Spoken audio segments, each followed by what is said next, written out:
क्या एग्रीकल्चर का स्टूडेंट होना गुनाह है? क्या किसान की संतान होना गुनाह है?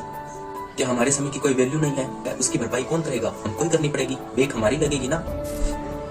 राम राम साथियों, जेईटी 2025 के स्टूडेंट्स या फिर अन्य कोई भी व्यक्ति जो इस वीडियो को देख रहा है, तो मेरा आप सभी से हाथ जोड़कर अनुरोध है, कृपया इस वीडियो को पूरा देखना और इस वीडियो को आप ज़्यादा से ज़्यादा शेयर करना, क्योंकि इस समय हम सभी को आपके सहयोग की आवश्यकता है।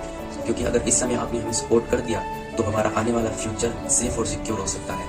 मैं इस वीडियो के माध्यम से स्वामी केशवानंद राजस्थान एग्रीकल्चर यूनिवर्सिटी की ओर आप सभी का ध्यान केंद्रित करना चाहता हूँ कि यूनिवर्सिटी वालों, आपको पता है कि जेट का कोई एग्जाम होता है।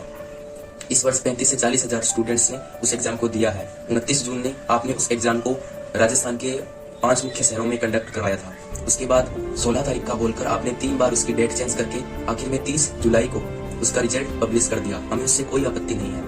रिजल्ट आने के बाद जुलाई से अब 2 महीने होने को है, लेकिन काउंसलिंग का कोई शेड्यूल तो बहुत दूर की बात है। आप लोगों ने अभी तक कोई अपडेट तक नहीं दिया कि हम इस डेट से या फिर इस सप्ताह से हमारी काउंसलिंग शुरू करने वाली है। और जब हम स्टूडेंट्स लोग आपसे कॉल के जरिए काउंसलिंग के बारे में पूछते हैं, तो आप लोगों का या तो जवाब होता है कि हाँ, हम 1 या 2 दिन के अंदर काउंसलिंग शुरू कर देंगे, और या फिर आप जवाब देते हो कि हमें सीट मैट्रिक्स नहीं मिली। आखिर क्यों नहीं मिली सीट मैट्रिक्स?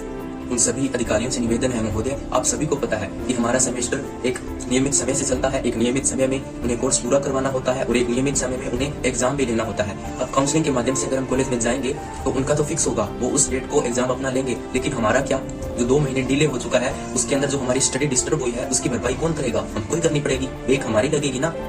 आप सोचिए कि जब हनुमानगढ़ का स्टूडेंट बांसवाड़ा के अंदर अगर उसको कॉलेज अलॉट होता है, तो जब वो वहां जाएगा तो कम से कम 15-20 दिन उसको वहां के इन्वायरमेंट में घुलने मिलने में या फिर वहां पे एडजस्ट होने में लग जाएंगे। और अगर आप अब भी काउंसलिंग शुरू करोगे तो कम से कम 1 महीना तो आप कॉलेज अलॉट होने के अंदर लग जाएगा। तो आप सोचिए कि कितना डिले हो चुका है। कि हमारे समय की कोई वैल्यू नहीं है। आप वेबसाइट पर अपडेट डाल देते हो कि साइट विजिट करते रहिए। अब हमारा यही काम रहा है। अब सिर्फ यही है कि घर पे बैठे और साइट को विजिट करते रहे। कब यूनिवर्सिटी वाले जागेंगे, कब हमारी काउंसलिंग शुरू करेंगे, कब हमें कॉलेज मिलेगा, कि हम यही ख्वाब देखते रहे। हम ना तो माननीय कृषि मंत्री जी श्रीमान किरोड़ीलाल जी मीणा इस पर कोई संज्ञान ले रहे हैं, मदन दिलावर जी ना वो संज्ञान ले रहे हैं। आखिर हम कृषि छात्रों का है कौन? क्या एग्रीकल्चर का स्टूडेंट होना गुनाह है? क्या किसान की संतान होना गुनाह है? आखिर इस विषय का कोई ना कोई तो हल होगा ना महोदय। या फिर आप हमें कारण बता दीजिए कि इस कारण से काउंसलिंग डिले हो रही है, तब हम धैर्य धारण कर लेंगे। हम ये सब कुछ आपके ऊपर छोड़ देंगे कि हाँ, यूनिवर्सिटी आराम से अपनी काउंसलिंग करवा लेगी। हम आराम से कॉलेज जाएंगे, महीना एक जो पढ़ा होगा या ना भी पढ़ा है जाकर पेपर दे देंगे, बेक लग जाएगी हमारी, बस पेपर देते रहेंगे। और क्या है, बचा ही क्या है फिर इस देश के अंदर?